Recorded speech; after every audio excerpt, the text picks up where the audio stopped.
It's just been too long since we've talked analytics with our analytics expert, Mike Kelly. This is a fresh new edition of Mike Check, the home and home edition, if you will. And Mike, it won't surprise you that my first question is going to be about Mika Zibanejad. I mean, 6 points in one period. It was a monster game after a season where he just couldn't buy a goal, it seemed like. Was he doing anything differently in his game last night, or was it just a good night? Well, you talk about 6 points in a period. There's not really something you can do that often, right? That's a pretty crazy night. But, I've watched Mika Zibanejad the last few games and noticed there is a difference in his game a little bit. And these are the things that he does so well typically, which is use his speed and use his feet. And I talked about this a couple weeks ago when he was struggling. I said he's got to use his feet. He's got to create chances for himself. You get in on the attack here, right at that defenseman, Philip Myers, cause a turnover. Guess what? You end up picking up a point. You get a nice assist. He's got such a great defensive stick, and we see it again here, shorthanded, where he goes and attacks the puck carrier at the point. Now you're off to the races on the breakaway. We saw a lot of this from Mika Zibanejad last season when he buried 41 in 57 games.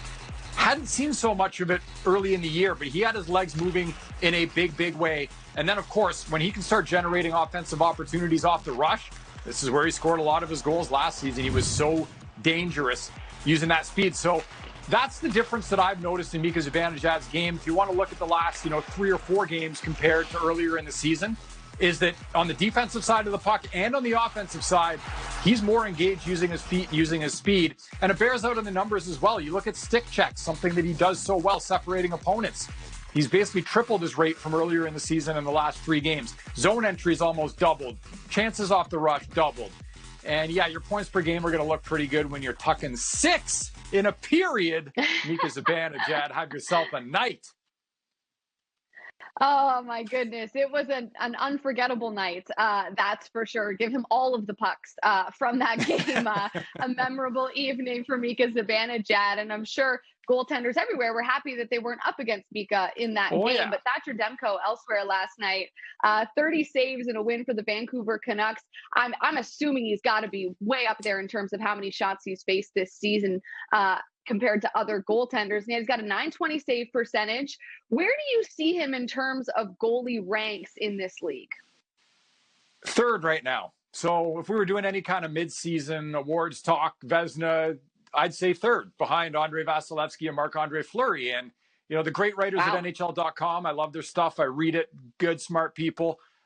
They did this Vezina breakdown. There wasn't a single vote for Thatcher Demko. I'm thinking, where is this guy? His numbers this season, you look at them, the games played, the goals against average. Goals against average, it's not a goaltending stat. It's a team stat. I never look at it with goalies. Save percentage, still a grain of salt because it doesn't factor in the quality of the shots, but he's 10th. These are not elite numbers. Let me show you why he should be in the Vezina conversation right now, because these are league worst numbers when you look at Vancouver defensively. The shots they allow, the dangerous shots from the slot, those dangerous rush chances, all in the bottom 3. And it all comes together in that final thing, the best explained team defense, expected goals against. They're dead last in the NHL. That means that Thatcher Demko, Braden Holtby are facing the most difficult workload of any goalies in the league. Thatcher's played over 20 games. And so even though the .920 save percentage is only 10th in the league, he's facing way more dangerous shots than most goalies. That is why, for me, right now, I'd have him number 3 in the Vezina conversation behind Vasilevsky, who's been brilliant in Tampa, Marc-Andre Fleury. And then the last thing we look at is goal save above expected. This factors in the shot quality.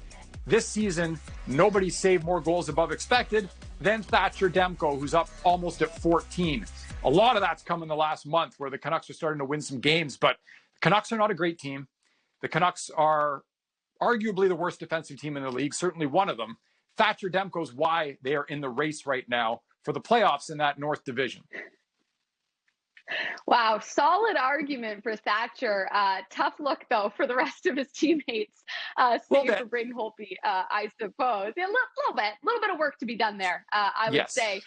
Travis Green and his staff have some things to figure out, if you will. But let's talk about a big game on tonight's docket the Wild and the Avs. Minnesota, one of the hottest teams in the league over the last month, and the Colorado Avalanche, the preseason darlings in terms of Stanley Cup predictions.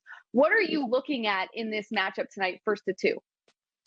I'm looking at the offense. I know you're excited to watch this one, Jackie. I'm fired up to watch it too. Two great offenses, right? We know about Colorado. They've been doing this for a couple of years, the dynamic skill they have in their team. Minnesota is the highest scoring even strength team per game in the NHL. What I love about both these teams is how diverse they are in being able to create offense. And that, to me, is the hallmark of a great team. You look at even strength off the rush, Minnesota second. Off the cycle, second. Rebounds, first. Colorado's top 10 in all three of these categories as well. So they don't dine out on one facet of an offensive game. Minnesota's ability to recover shot attempts, recover rebounds, extend possession is phenomenal. And then they've got the great skill. Kirill the Thrill with the skill. Setting up some beautiful goals. They can score off the rush. And Colorado as well. We know how good they are breaking pucks out. They attack with layers as well as anybody. There's that fourth man in on the rush. A lot of dynamic talent. So Colorado has been kind of, you talk about that darling we've been talking about for a couple of years. Minnesota's right there with them. They've always been a really good defensive team. They're finally getting the goaltending. And they got Kirill Kaprizov now coming in, providing highlight reel skill. This is a heavyweight battle. And I wish it was starting right now, to be honest. We got to wait a couple hours. Oh, listen, I'm with you. Dollar Bill Kirill's got charisma through the roof. But I like that you think that the Wild are legit. That's awesome. I love to see it. And Yes. For the Avs, Cale Makar returning tonight with Bowen Byram as well. I'm sure they'll be happy to welcome those two back to the lineup. And the Kadri line has been really good the last couple of weeks for the Avs as well. So it is a big time tilt tonight between those two. I'm sure it's a sentiment felt by a lot of hockey fans that they are counting down the minutes until puck drop on that one. Always a pleasure, Mike. Good stuff as always. Anytime. Thanks, Jackie. Good talking to you.